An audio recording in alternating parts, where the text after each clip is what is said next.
Samsung Galaxy A23 versus Samsung Galaxy A22. I love the Samsung Galaxy A22. It has a 720p Super AMOLED display that looks amazing. Is the 1080p TFT display on the Samsung Galaxy A23 better? And if you own the Samsung Galaxy A22, should you upgrade to the A23? Well, stick around to find out. Alright guys, for the price, you can pick up the Samsung Galaxy A22 for 106,000 Naira or $185 for the 4GB RAM, 64GB internal storage option, while the Samsung Galaxy A23 goes for 119,000 Naira or $208 for the same configuration. Now moving to what you get in the box, both smartphones come with manuals, a USB Type-C cable and a 15W charger. What you don't get is a TPU case and earphones from both smartphones. For the build quality, the Samsung Galaxy A23 is superior.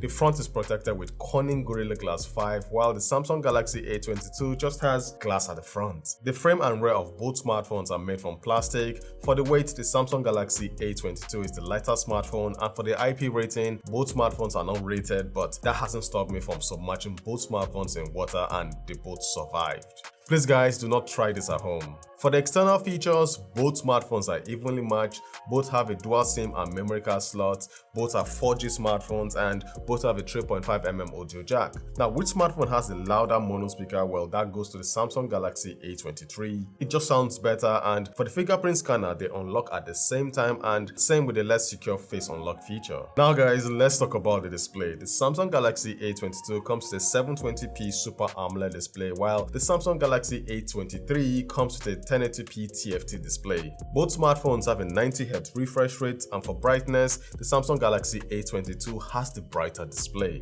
For size, the Samsung Galaxy A23 has the bigger display, but what about the quality? Is the 1080p TFT display better than the 720p Super AMOLED display on the Samsung Galaxy A22? Well, looking at the display of both smartphones, I can't tell which one is better. Both look contrasty, vibrant, and full of life, if I can say that. Now, quality-wise, both displays are very good, and if you stretch out your hand like this to watch content, you're not going to be able to tell which one is a 720p Super AMOLED display and which one is a 1080p TFT display. They both look very good. It isn't until you move the smartphone close to your eyes like this that you'll notice the pixelation on the 720p display. But we don't use our smartphone that way, so which display would I pick? Well, I can't believe I'm about to say this because I tested both smartphones out. I thought the 720p display on the Samsung Galaxy A22 would be better than the 1080p TFT display on the Samsung Galaxy A23, but no. The TFT display is actually better in this case. Now, I don't know what magic Samsung did with the TFT display, but it looks just as contrasty and vibrant as the 720p display on the Samsung Galaxy A22. Also, the display on the Samsung Galaxy A23 is bigger, so yeah, the TFT display wins for me. Now, moving on to performance, the Samsung Galaxy A22 comes with the Mediatek Helio G80 processor. It's a 12nm processor, while the Samsung Galaxy A23 comes with a Snapdragon 680 processor, a 6nm processor. The lower the nanometer, the more efficient the processor is. What that means is the processor can run faster and consume less power. So which processor has more power? Well, I ran Antutu benchmark and the Samsung Galaxy A23 has the higher score. Moving to Geekbench, the Samsung Galaxy A23 has the highest single and multi-core scores. For PC Mark, the Samsung Galaxy A23 has the higher score. For 3D Mark, the Samsung Galaxy A22 got the higher score, which is strange. Now guys, synthetic benchmark applications don't tell the full story when it comes to performance, but it gave us an idea of what these two smartphones are capable of, and looking at the numbers, the Samsung Galaxy A23 has the faster processor. Now moving on to gaming, for PUBG, the Samsung Galaxy A22 played the game at HD graphics and high frame rate, but for a more fluid gameplay, you can set the game settings to smooth graphics and ultra frame rates. The gameplay was good and I actually enjoyed playing games on this device. Now moving on to the Samsung Galaxy A23, it played PUBG on balanced graphics and medium frame rate, but for a more fluid gameplay, you can set the settings to smooth graphics and high frame rate. In that setting, the gameplay was smooth and I enjoyed my gaming session as well. For Call of Duty, the Samsung Galaxy A23 played the game on very high graphics and medium frame rate, but you can set it to low graphics and high frame rate if you want. The gameplay was also good and the smartphone didn't get hot. Now moving to the Samsung Galaxy A23, it played the game at medium graphics and high frame rate. The smartphone I will pick when it comes to gaming is the Samsung Galaxy A23. It has the bigger display and the speaker speakers are a bit louder when you don't plug them. Now for multitasking, both smartphones have 4GB of RAM on board, and using RAM Plus you can increase the RAM size of both smartphones to 8GB of RAM. For the Android operating system, the Samsung Galaxy A22 is still running Android 11, while the Samsung Galaxy A23 is running Android 12. For One UI, which is this custom skin on both smartphones, the A22 is running One UI 3.1, while the Samsung Galaxy A23 is running One UI 4.1. Now for the front-facing camera, the Samsung Galaxy A22 has a 30MP camera, while the Samsung Galaxy A23 has an 8MP camera. And using the screen as a flash, the Samsung Galaxy A23 takes the better and brighter pictures in the dark.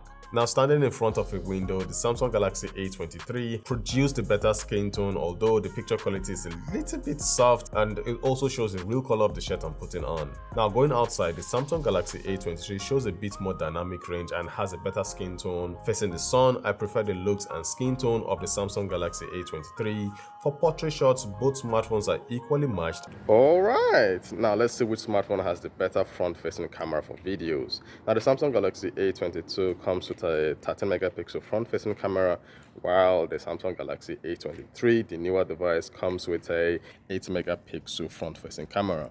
Both smartphones are shooting in 1080p, 30 frames per second, and just looking at the viewfinder, the Samsung Galaxy A23 is doing a better job with dynamic range. I can see the cloud while everything is just white and blown out on the Samsung Galaxy A22.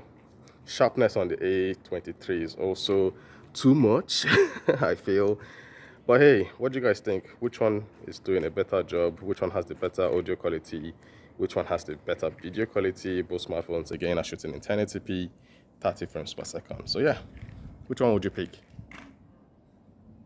Again, dynamic range is better on the Samsung Galaxy A23. At least that's how it seems at the moment. So which one would you pick? Let me know in the comment section below. But then again, I like the skin tone on the Samsung Galaxy A22. It's looking way better than the Samsung Galaxy A23. So let's see which one has stabilization. Let me just jog a bit.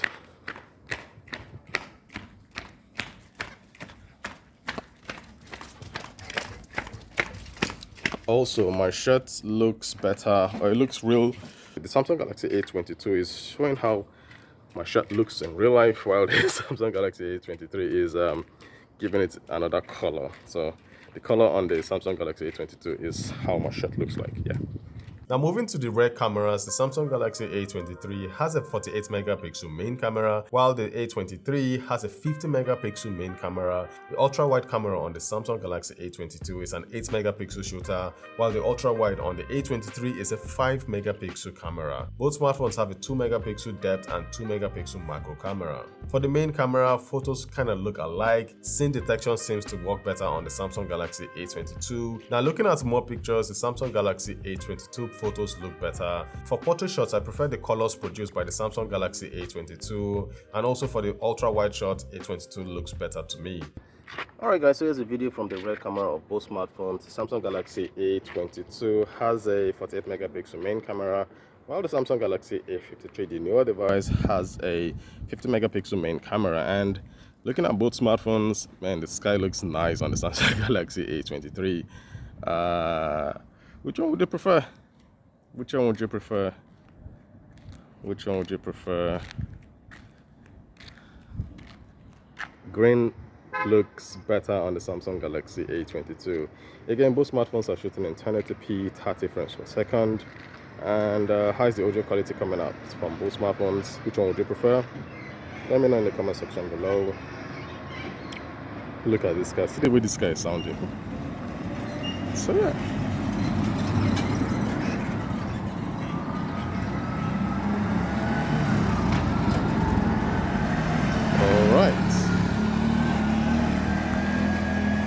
Which one is handling dynamic range better? Alright guys, it's time to test out the OIS, and I haven't even started jogging, and the Samsung Galaxy A22 is looking way better, way better. So this is 30 frames per second, 1080p 30 frames per second, and let me start jogging. As you can see, the Samsung Galaxy A23, even though it has OIS, is just all over the place. Like, are you sure this camera has OIS? Really? It looks like OIS isn't working, or my device is faulty. My goodness. Well, this is 1080p 30 frames per second, and it looks like OIS is messing up. So let's see if OIS is going to work in 720p. It doesn't look like as well. Okay. Maybe the camera is stuck. Let's give it a good shake and we'll resume. Let's just shake it. So after going in the settings, and I can't find video stabilization mode on the Samsung Galaxy A23, and as you can see, that's why the footage is just all over the place. I do not believe that the Samsung Galaxy A23 has OIS. If it does, then looks like Samsung hasn't enabled it. As you can see, this is just me working, and the A22 is way better. Way better. Okay, so here's what to expect from the wide angle camera from both smartphones. The Samsung Galaxy A22 has an 8 megapixel ultra wide camera, while the Samsung Galaxy A23 has a 5 megapixel ultra wide camera. So which one is better? Which one is more stable? Let me jog a bit and see which one has the better video stabilization. Again, it looks like the Samsung Galaxy A23 is doing a better job in stabilizing the image while running. Even from walking, you can see that it's doing a better job in stabilizing the image.